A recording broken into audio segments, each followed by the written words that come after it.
Decluttering your belongings can be a transformative process. I learned a lot of valuable lessons through decluttering over 10 years worth of belongings. But if I could go back in time, there are some helpful things I wish I'd done before starting my decluttering. So in this video, I'm going to share those with you so that you can go into your decluttering process with clarity and a clear sense of purpose. So number one is to figure out your why for decluttering. Your why for decluttering is what can help you continue to be motivated when the decluttering process becomes difficult or challenging. Your why for decluttering might link to your overall vision of your life. What sort of person do you want to be? Do you want to be someone who consumes less and who is more mindful about their purchases? Are you somebody who wants to live in a less cluttered environment? How will decluttering help you to work towards these goals for your life? On the other hand, if you are unsure of your why, you might declutter for the wrong reasons. For example, feeling that you need to declutter in order to have only a certain number of items. I've noticed that there are a lot of arbitrary numbers that get thrown around a lot. People are saying that you should only have a certain number of this particular thing to be classed as a minimalist. And I just don't think that's helpful, and I don't think that's true. So the danger of not knowing your why is that you may go to extreme levels of minimalism because you think that's what you should do, rather than being because you want to do it and that it fits in with your overall vision for your life. Number two is to get clear on your values and what's really important to you in life. So core values are linked to the person you want to be. What's really important to you deep down. They're different from goals, so they're not things that you reach and then that's it, you're done, you're dusted. I like to think of core values a bit like as your North Star. They're kind of out there, over there, and you continually strive for them throughout your life. And because they're your core values, they help to guide your actions throughout your life, or that's what the intention should be. So if you have a core value, for example, that you want to consume less, you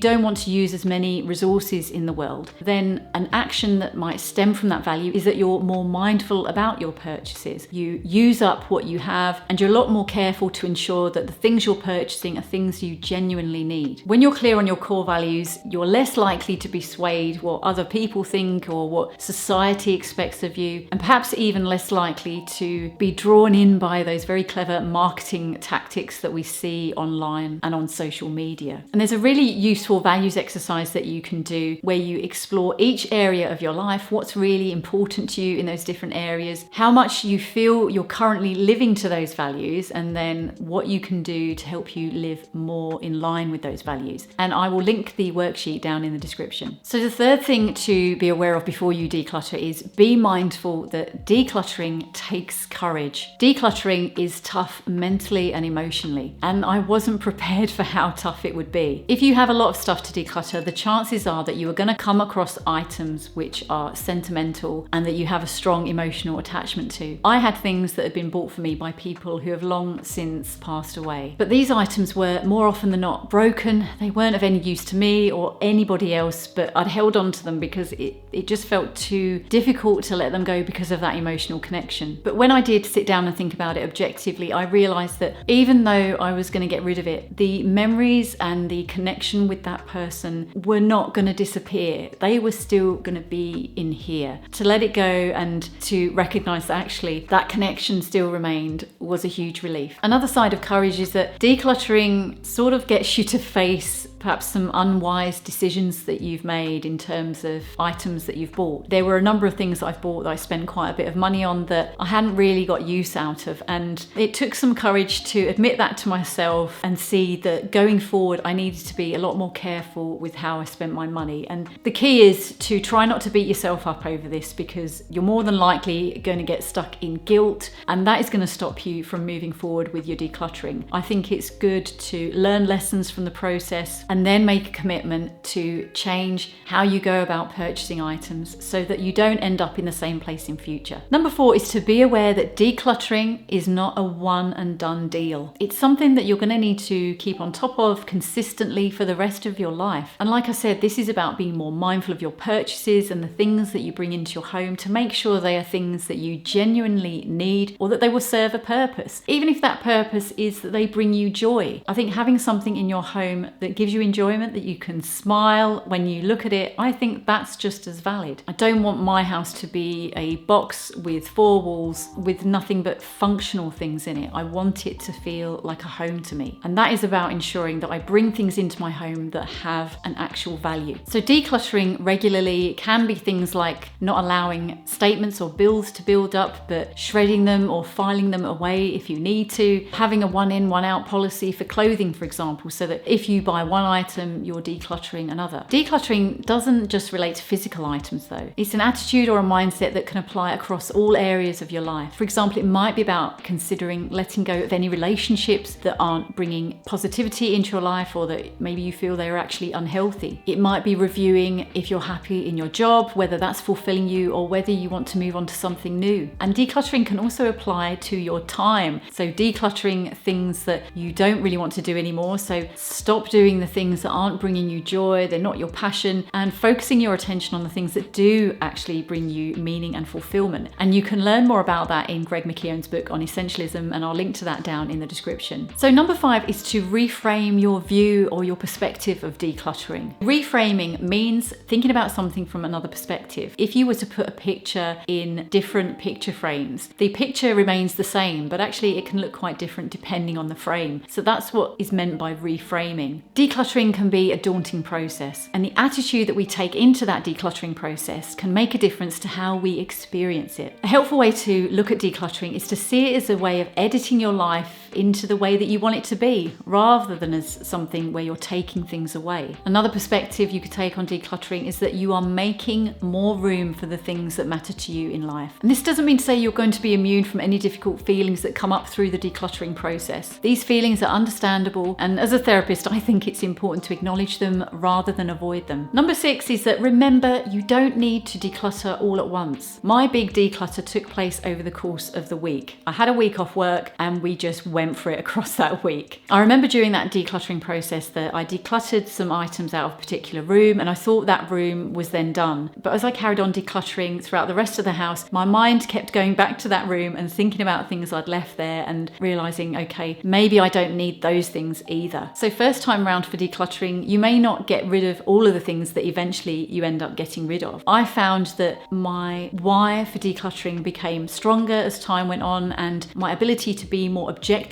about the things I decluttered became stronger as well. And that's why I did return to different rooms and got rid of more items. So you don't have to do your decluttering all in one go or spend a solid week doing it. It might be that you want to do it at weekends or evenings. I suppose the main thing is to try and be consistent so that you keep that momentum going. Because if you do it sporadically, doing it one evening, one week, and then nothing the next, you're more likely to lose momentum and perhaps not bother carrying on with it. So these are all things to bear in mind before you start your decluttering process. And if you'd like to know more about the lessons I learned after decluttering over 10 years worth of stuff, then click on the video that's on the screen now. Thanks a lot for watching, and I'll see you again soon.